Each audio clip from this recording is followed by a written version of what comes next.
Hi everybody, it's Friday, January the 11th, 2008. Thanks for stopping by. And I'd like to talk a little bit about Martin Luther King and Ron Paul. Now, we've been thinking about Martin Luther King a lot lately because the next Ron Paul money bomb is coming up on Martin Luther King Day on January the 21st. And also because a lot of people have been talking about the similarities between Martin Luther King and Ron Paul as far as their ideology and their adoption of nonviolent civil disobedience, or their advocation of nonviolent civil disobedience. Ron Paul has always said that Martin Luther King was one of his inspirations, one of his heroes. And frankly, lately I've been hearing people accuse Martin Luther King of all sorts of strange things. They accused him of getting money from the Soviets. They accused him of being some sort of whoremonger or a communist or a traitor. And they've also been accusing Ron Paul of some strange things lately. They've accused him of being a racist, and they've accused him of being a terrorist, believe it or not. In sort of a roundabout way, of course. They don't just come out and say it, but here's what I was suddenly thinking about today. It seems that both of these men got hit with the worst labels that you could give somebody in their particular time. And to explain just a little bit, Martin Luther King was politically active in the 60s. And at that time, being called a communist was just about the worst thing that you could be hit with. You know, if people called you communist, it was it. It was over. You know, you were a pariah from then on. And today, I guess there's two equally bad things that you could be called. One is a racist and one is a terrorist. And if you are either one of these things, you can forget it. You're toast politically. And Ron Paul has been hit with both of these things. Now, a little bit of detail about this racism charge. When Ron Paul was in Congress, his office put out a newsletter.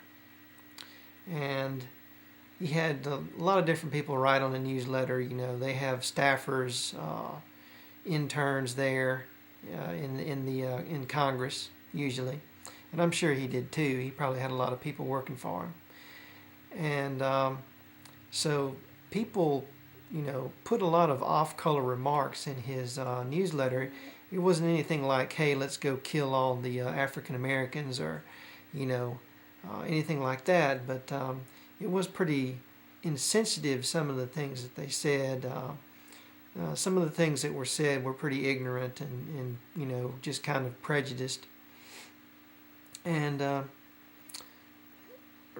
so this came up, I think it was in 1988, or maybe it was 92, where they said, "Hey, look at what Ron Paul's been saying." And of course, he went back and corrected him and said, "Hey, look, you know, this is something that my office did. I'm a busy man, and I can't, you know, watch over everything they do. I got the medical practice, I got the duty in Congress, and I haven't even read these things most of the time." He also said, you know, he took responsibility for what was in them because he should have paid closer attention to what they were saying.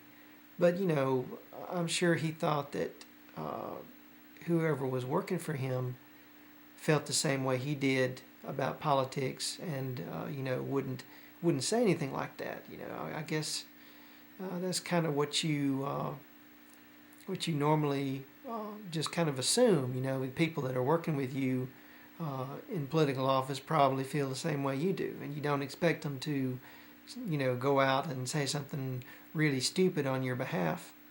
But sometimes it happens.